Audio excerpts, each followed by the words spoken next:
Bocil ini psikopat banget nih guys. Dia nangkap seekor katak untuk dijadikan makanannya. Saat si katak ini sadar, dia melihat si bocil itu mengacungkan pisau dan bersiap untuk menancapnya. Beruntung dia bisa menghindar nih dari pisau itu. Si katak ini pun terus berusaha menghindar dari tancapan si bocil itu. Dia pun berusaha melepaskan tali yang ada di tangannya. Saat si bocil ini hendak menancapkan pisaunya lagi, beruntung si katak itu bisa menangkisnya. Dan akhirnya pisaunya itu terbang dan mengenai kaki si bocil ini.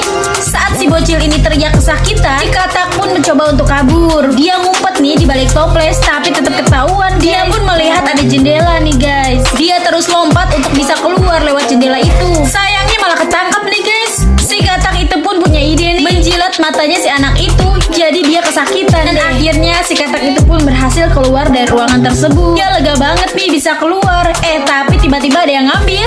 Saat sadar ternyata kaki dan tangannya itu sudah jadi makanan nih guys. Ini kisah si hitam dan si putih guys. Si hitam ini anti banget dengan segala hal yang berunsur warna putih.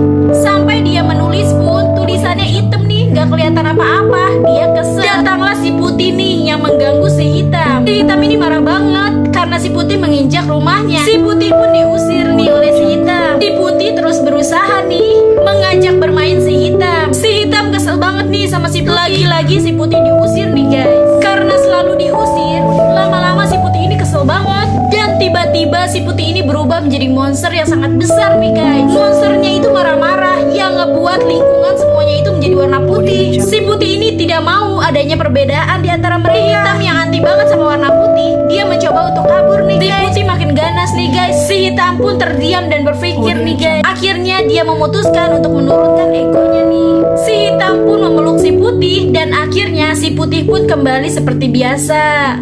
Si burung bangau ini ingin pergi ke pesta, tapi dia minder banget nih guys. Saat berada di pesta, dia menjadi pusat perhatian cowok-cowok yang ada di sana nih guys. Karena dia cantik, lehernya panjang, dan rambutnya juga indah. Dia pun dihampiri nih oleh si burung hantu yang mengajaknya berkenalan.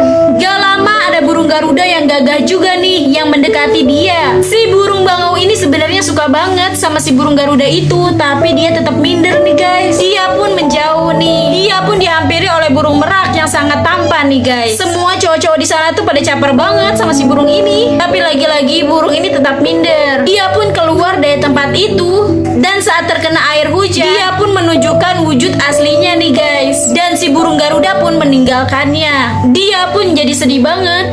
Tapi nggak lama si burung merak ini datang menghampirinya. Ternyata gaya si burung merak ini pun palsu nih guys. Karena mereka tahu kekurangannya masing-masing, akhirnya mereka menerima satu sama lain. Suami ini tega membiarkan anak dan istrinya tinggal di atas pohon nih guys. Jadi ceritanya ibu ini melahirkan lagi, padahal dia baru aja melahirkan anak yang pertama nih guys. Suaminya ini gak percaya kalau itu anaknya. Jadi si ibu ini digugat di pengadilan nih guys oleh suaminya. Saat dites DNA ternyata hasilnya negatif nih. Jadi semua harta beralih ke tangan suaminya. Istrinya ini pun diusir dan dipermalukan nih di sosial media oleh suaminya guys. Akhirnya si ibu ini memutuskan untuk tinggal di sebuah rumah pohon. Dia juga berkebun nih guys untuk memenuhi semua kebutuhan hidupnya. Tapi sayangnya saat dia sedang berkebun, kebunnya ini tiba-tiba diserang hama guys. Rumah pohonnya juga tiba-tiba kebakar nih guys. Ternyata itu adalah ulah mantan suaminya.